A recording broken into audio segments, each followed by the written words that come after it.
walafiat. Sehingga alhamdulillah pada kesempatan di bulan yang mulia ini, bulan suci Ramadan, Allah Subhanahu wa taala mentakdirkan kepada kita semua untuk bisa mengikuti memasuki bulan yang penuh ampunan maghfirah. Yang alhamdulillah tentunya kita mengisi hari-hari di bulan suci Ramadan ini dan melaksanakan kewajiban yang wajib dan yang sunnah. Salat teriring salam tak lupa kita haturkan keharibaan baginda Nabi besar kita Muhammad sallallahu alaihi wasallam beserta keluarga, para sahabat, dan insyaallah kita sebagai pengikutnya selalu berharap syafaatnya di yaumil akhir. Hadirin wal hadirat rahimakumullah. Sebelum kita memulai daripada salat tarawih dan witir, tentunya ada beberapa maklumat yang akan disampaikan. Yang pertama, petugas pada malam hari ini tanggal 7 Maret 2026 yang bertindak sebagai imam yang terhormat Ustaz Angga Esperi Al-Hafidh, dan sebagai pemberi kultum pada malam hari ini insyaallah akan disampaikan oleh Pak Kiai Haji Dr.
Assalamualaikum warahmatullahi wabarakatuh.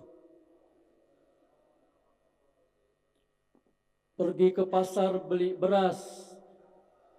Cakepnya kurang keras. Pergi ke pasar beli beras. Tidak lupa membeli minyak. Yang menjawab salam saya paling keras. Mudah-mudahan ganjaran pahalanya banyak. Mudah-mudahan rezekinya banyak. Mudah-mudahan keberkahannya banyak. Amin ya Rabbal. Sekali lagi, Assalamualaikum warahmatullahi wabarakatuh.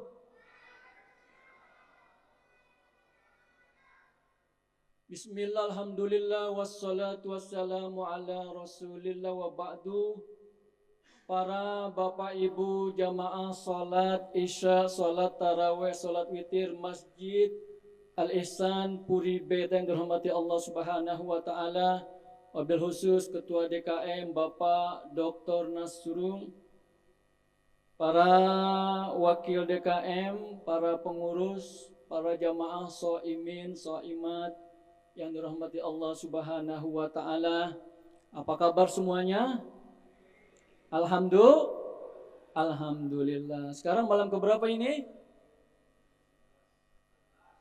18 ya? 18, 19? 18. Kita berdoa semoga Allah berkenan menerima amaliah Ramadan kita, siam Ramadan di siang hari, qiyam Ramadan di malam hari, di 18 hari, 17 hari yang telah berlalu. Kemudian Allah berkenan memberikan kita panjang umur, amin. Sehat walafiat, diberi kelapangan rezeki, kita bisa menuntaskan kewajiban kita melaksanakan siam Ramadan pada tahun ini sampai kita berjumpa dengan Hari Raya Idul Fitri, kemudian berjumpa dengan bulan suci Ramadan di tahun yang akan datang. Amin ya Rabbal Alamin. Bapak Ibu yang dirahmati Allah Subhanahu wa taala, perkenankan Al-Fakir, saya Dr. Andes Haji Ridwan Husin Al-Afu, badal dari Kiai Dr. Haji Jazuli. Kebetulan beliau sedang melaksanakan manasik untuk keberangkatan umroh. Jadi karena bersamaan waktunya beliau dari semenjak siang sampai sekarang belum kembali, memohon kepada Al-Fakir untuk membadalkan beliau. Baik, Bapak Ibu dirahmati Allah Subhanahu wa taala, pada kesempatan kali ini Al-Fakir akan menyampaikan tema kultum tawakal dalam pandangan Al-Qur'an. Temanya enggak berubah. Ya. Bapak Ibu, tawakal kepada Allah dalam pandangan Al-Qur'an. Tawakal berasal dari kata tawakkala yatawakkalu tawakkal. Kalau anak-anak kita mungkin ada anak kita yang sedang mondok, maka belajar ilmu sorof, tasrif. Tawakkala yatawakkalu tawakkal. Dia punya padanan kata namanya wazan tapa'ala yatafa'alu tafa'al. Tawakkala yatawakkalu. Kemudian diperkecil kembali fi'il sulasi mazid. Fi'il 3 huruf ditambahkan siddah tasdid. Asal kata fa'ala, wakala, wakkala. Jadi tawakkala. Maka tawakal itu asal kata wakkala, mewakilkan. Jadi kalau misalnya seperti Kiai Dr. Jazuli meminta saya untuk mewakilkan beliau, artinya beliau sudah mempercayakan segala sesuatunya kepada saya, diserahkan semuanya kepada saya. Maka orang yang tawakal berarti orang yang mewakilkan, menyandarkan semua urusannya kepada Allah Subhanahu wa taala. Maka dia berserah diri kepada Allah Subhanahu wa taala. Konsep dari tawakal itu yang pertama harus didahului dengan doa. Jadi kita pertama kali menyandarkan kepada Allah dengan berdoa kepada Allah. Kemudian yang kedua, berusaha atau berikhtiar. Lalu yang ketiga, tawakal kepada Allah Subhanahu wa taala. Wa may yatawakkal 'alallahi fahuwa hasbuh. Barang siapa yang tawakal kepada Allah, maka Allah akan mencukupkan. Apa yang Allah cukupkan? Allah cukupkan rezekinya. Amin. Orang yang tawakal kepada Allah, dia berdoa kepada Allah, dia ikhtiar, dia usaha, lalu tawakal. Jadi tawakal itu harus dengan berdoa, berusaha, berikhtiar, baru tawakal. Tidak ada tawakal dahulu, baru berusaha, berikhtiar, baru berdoa, terbalik. Bapak Ibu yang dirahmati Allah Subhanahu wa Ta'ala, maka kita harus berdoa, kemudian berusaha, berikhtiar. Bahkan di dalam sejarah para nabi, bagaimana Nabi Allah Musa alaihissalam ketika dikejar-kejar oleh Fir'aun, maka ketika sudah sampai di depan itu laut yang begitu luas, maka Nabi Allah Musa memohon kepada Allah Subhanahu wa Ta'ala. Kata Musa, qala kalla inna ma'ya rabbi sayahdin. Kata Musa, kata Allah Nabi Musa, qala kalla, tidaklah sekali-kali Fir'aun dengan bala tentaranya akan menjerumuskan saya, akan menghancurkan saya. Qala kalla inna ma'ya rabbi sayahdin. Saya yakin, kata Nabi Musa, Allah Tuhanku akan bersama saya, Allah akan menolong saya. Maka kemudian fa'auhayna ila Musa anidrib bi'asokal bahro panpalako pakana kullu firkin kataudil adim. Maka karena Nabi Allah Musa memohon kepada Allah, dia berdoa, maka berdoa dulu kepada Allah. Nabi Musa berdoa kepada Allah, maka Allah berikan petunjuk. Kata Allah, wahai Musa, pukullah tepi laut itu. Maka kemudian Nabi Musa setelah berdoa, dia berikhtiar, berusaha dengan jalan apa? Dia pukul itu tepi laut dengan tongkatnya. Pakana kullu firkin kataudil adim. Maka tepi-tepi laut itu seketika berubah menjadi benteng-benteng, tembok-tembok yang kokoh, yang sangat besar, sehingga menjelma menjadi jembatan. Maka Nabi Musa beserta pasukannya melewati laut itu yang terbelah menjadi jembatan. Masya Allah. Artinya apa? Seorang Nabi Allah Musa tidak serta-merta tawakal kepada Allah, tapi beliau berdoa kepada Allah, kemudian berdoa, berikhtiar, lalu bertawakal kepada Allah Subhanahu wa Ta'ala.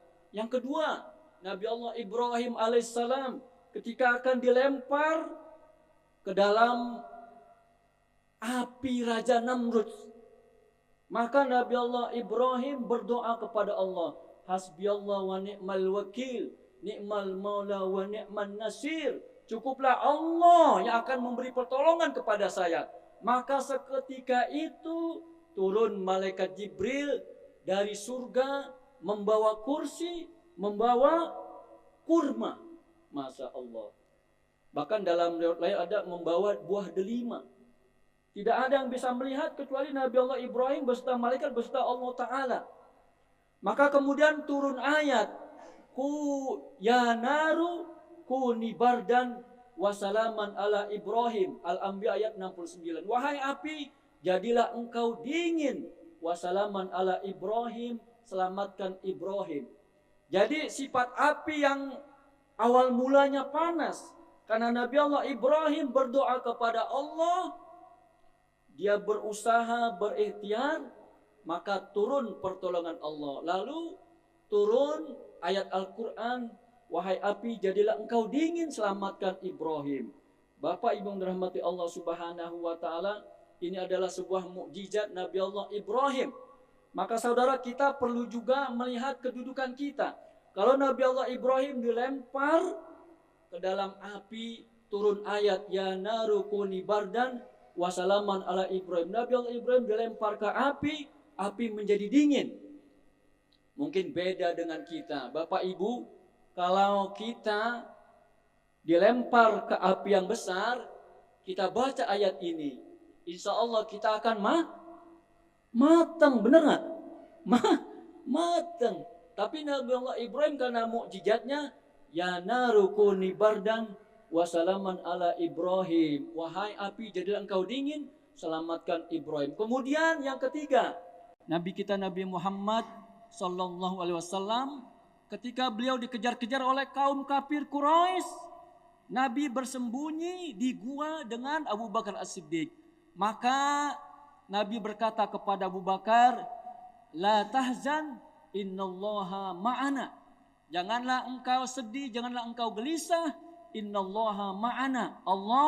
Sesungguhnya Allah bersama-sama dengan kita. Nabi berdoa kepada Allah, berusaha berikhtiar, kemudian datanglah pertolongan Allah Subhanahu wa taala.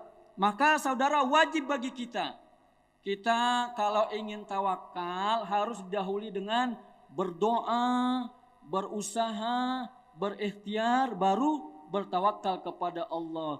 Fa'idza azamta fatawakkal 'alallah. Innallaha yuhibbul mutawakkilin. Maka apabila kalian telah bertekad bulat dalam satu urusan, dalam satu pekerjaan, maka bertawakallah kepada Allah Subhanahu wa taala. Diawali dengan doa, berusaha berikhtiar, kemudian bertawakal kepada Allah Subhanahu wa taala. Kalau saya memberikan contoh, ibaratnya kita ini dalam hal rezeki, ada yang berprofesi sebagai pekerja, sebagai pengusaha, sebagai bisnismen, sebagai dokter dan sebagainya. Maka saudara, kita mendapatkan rezeki bukan dari pekerjaan kita, tapi semua itu semata-mata dari Allah Subhanahu wa taala. Seandainya kalau kita mengaku-ngaku, banyak orang yang mengaku-ngaku saya menjadi orang berada, saya menjadi orang kaya, saya menjadi orang mampu karena kepandaian saya, karena kecerdasan saya, karena gelar saya, karena kebiasaan saya, karena keturunan orang tua saya, karena ini, karena itu, bukan karena Allah. Maka berarti kita telah berbuat kufur kepada Allah Subhanahu wa taala. Karena sejatinya apa yang kita peroleh sekarang ini, mungkin kita menjadi orang berada, menjadi orang kaya, menjadi orang mampu, menjadi orang sukses, menjadi orang cerdas, pandai, semuanya bukan karena kepandaian kita, kecerdasan kita, bukan karena usaha kita, tapi semata-mata semua itu dari Allah Subhanahu wa taala. Makanya kita kembalikan kepada Allah Subhanahu wa taala. Yang kedua, kita dalam hal mendidik anak, terkadang anak kita yang masih kecil, ketika anak-anak kita TK, kita bertanya, wahai nak, kalau sudah besar cita-citanya menjadi apa? Anak kita terkadang menjawab dengan spontanitas, aku ingin menjadi Batman ayahku. Masa Allah. Jawaban spontan dari anak TK anak kita. Tapi saudara, kita mendidik anak kita, ya kan? Kita mendoakan, kita mengikhtiarkan, mengusahakan anak kita sekolahkan, anak kita bimbing, anak kita didik. Kita tidak mampu mendidik langsung, maka kita titipkan ke sekolah, kita titipkan ke guru ngaji, kita titipkan ke pesantren, kita usaha ikhtiar. Maka ketika nanti sudah besar, mau menjadi apa anak kita, itu adalah urusan Allah Subhanahu wa taala. Kita bertawakal kepada Allah Subhanahu wa taala. Kemudian saudara, apa keuntungan dari kita bertawakal kepada Allah? Maka kata Allah, orang yang bertawakal kepada Allah yang pertama, wa may yatawakkal 'alallahi fahuwa hasbuh. Barang siapa yang bertawakal kepada Allah, maka Allah akan cukupkan. Allah cukupi. Allah cukupi apa? Yang pertama, orang yang bertawakal, Allah akan mencukupkan rezeki kita. Amin. Amin. Orang yang tawakal, Allah akan mencukupkan rezeki kita. Allah akan mencukupkan usaha kita. Allah akan mencukupkan segala kebutuhan kita. Kenapa? Karena kita bertawakal kepada Allah Subhanahu wa taala. Yang kedua, orang yang tawakal dicintai oleh Allah. Innallaha yuhibbul mutawakkilin. Ali Imran 159. Sesungguhnya Allah menyukai orang-orang yang tawakal kepada Allah. Maka orang yang bertawakal kepada Allah, yang sebelumnya berdoa, berusaha, berikhtiar, kemudian tawakal kepada Allah, Allah cinta kepadanya, Allah suka kepadanya. Maka ketika Allah cinta kepadanya, suka kepadanya, Allah memudahkan semua urusannya. Amin ya rabbal alamin. Yang ketiga, orang yang bertawakal kepada Allah, maka Allah akan memberikan pertolongan. Kalau Allah memberikan pertolongan di segala keadaan, maka yang pertama, hati kita menjadi tenang. Yang kedua, pikiran kita menjadi tenang. Kalau pikiran kita menjadi tenang, hati kita menjadi tenang, maka tidak ada rasa takut. Tidak ada rasa takut bagi orang-orang mukmin, apalagi kita sedang melaksanakan siam Ramadan. Orang yang tawakal kepada Allah tidak merasa takut akan masa depan. Yang kedua, tidak panik ketika berada dalam kesusahan. Karena bahwasanya semua itu adalah dari Allah Subhanahu wa ta'ala. Bapak Ibu yang dirahmati Allah Subhanahu wa ta'ala, ada sebuah cerita. Seorang anak muda berdoa kepada Allah. Ya Allah, ya Tuhanku, tolong perluas rezekiku, tolong mudahkan urusanku. Dia berdoa kepada Allah sambil menangis. Tapi ujung-ujungnya sholat subuhnya kesiangan, bangunnya jam 10 siang. Itu namanya bukan tawakal, itu namanya nekat. Benar apa enggak? Bapak Ibu, betul tidak? Berdoa kepada Allah sambil menangis. Kepengen hartanya diperbanyak, kepengen rizkinya diperluas, kepengen usahanya, ikhtiarnya dilancarkan. Tapi bangun subuhnya kesiangan, bangun dari tidur jam 10 siang. Di rumah bermalas-malasan, itu namanya nekat. Orang yang tawakal tanpa ikhtiar, tanpa doa, itu namanya orang yang nekat. Tapi orang yang berusaha tanpa tawakal, maka itu nanti hasilnya insya Allah akan sia-sia. Na'udzubillah. Bapak Ibu yang dirahmati Allah Subhanahu wa ta'ala, ada lagi seorang bertanya kepada Ustadz, Pak Ustadz, kenapa rezeki saya begitu susah, rezeki saya begitu seret Pak Ustadz? Jangan-jangan rezeki saya habis Pak Ustadz. Kata Pak Ustadz, wahai Bapak tidak usah khawatir, karena semua dijamin oleh Allah Subhanahu wa ta'ala. Lalu bagaimana dengan saya Pak Ustadz? Kata Pak Ustadz, rezeki itu yang mengatur Allah Subhanahu wa ta'ala. Rezeki bukan saya yang mengatur, rezeki bukan Bapak yang mengatur, rezeki bukan kita yang mengatur. Kalau rezeki saya yang mengatur, Bapak yang mengatur, kita yang mengatur, maka insya Allah setiap tanggal 5 rezeki itu akan habis. Tanggal 5 habis, tanggal 6 sudah mulai mengambil hutang kembali, Masya Allah. Itulah Bapak Ibu rahmati Allah Subhanahu wa ta'ala. Maka pentingnya kita bertawakal kepada Allah Subhanahu wa ta'ala. Bapak Ibu yang dirahmati Allah Subhanahu wa ta'ala, sudah masuk di 20 menit sesuai dengan pesanan kultum pada malam hari ini, tidak lebih dari 20 menit. Terakhir saya akan menyampaikan pantun, saya tutup. Jalan-jalan membeli kue basah. Cakep dong. Jalan-jalan membeli kue basah. Kue basahnya buat bekal. Kalau hidup kita ingin mudah, perbanyaklah bertawakal. Amin ya rabbal.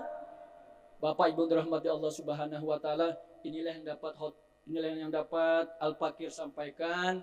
Semoga bermanfaat untuk Al-Fakir, untuk kita semua. Semoga kita Allah golongkan menjadi orang-orang yang bertawakal kepada Allah Subhanahu wa taala. Amin ya rabbal alamin. Kurang lebihnya mohon maaf. Wassalamualaikum warahmatullahi wabarakatuh.